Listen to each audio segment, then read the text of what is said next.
Honda VTR 1000F Firestorm is one of my favorite classic Honda motorcycles, and one of the affordable classics I often think about. Yes, it's the so-called Ducati killer VTR 1000F SP2, and, to a slightly lesser extent, SP1, that's the darling of collectors, and quite hard to find at a reasonable price. Those were powerful bikes designed for the track. Like race bikes, they run hot and aren't terribly pleasant to commute on. But they're very invigorating. But the Firestorm is the one that has a usable riding position, a cooler name, and, in my opinion, the looks. Even in normal trim, the Honda Firestorm is a really beautiful motorbike. The name itself is a bit misleading. The Firestorm was also known as the Super Hawk in the USA. The Firestorm's base specs are: engine, a 996cc 90-degree V-twin. Power, 104 horsepower, 78 kilowatts, at the rear wheel, a claimed 120 horsepower/90 kilowatts at the wheel. Torque, 65 pounds-to-foot, 88 newton-meters, torque. Wet weight of 214 kilograms, 472 pounds, stable at higher speeds yet easy to maneuver nearer a standstill too.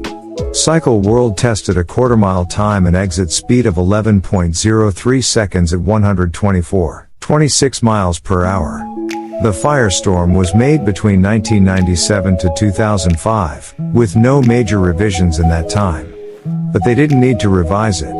There were so many innovations in the Firestorm that they had an excellent base to keep making just as they made it the first time. The V-twin engine was totally new.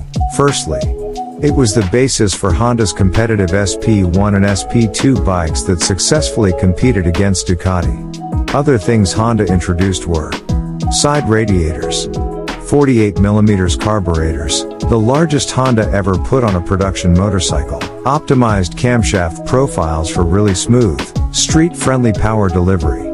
Generally, people love their Firestorms, though some make some improvements. Some Honda VTR 1000F Firestorm owners complain of the forks diving too much under heavy braking. Soft suspension is a common complaint by racers riding motorcycles who have their suspension settings optimized for street use. Aside from that, most people describe the handling of the Firestorm as sharp yet forgiving.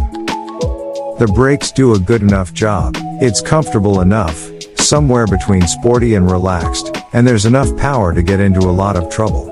The Firestorm's engine is tuned for low-down torque, which makes it a lot of fun to power out of corners or to thunder through traffic. It has less of a top-end scream than a four-cylinder superbike, like its stablemate the CBR 1000RR, but that's not what the Firestorm pretends to be.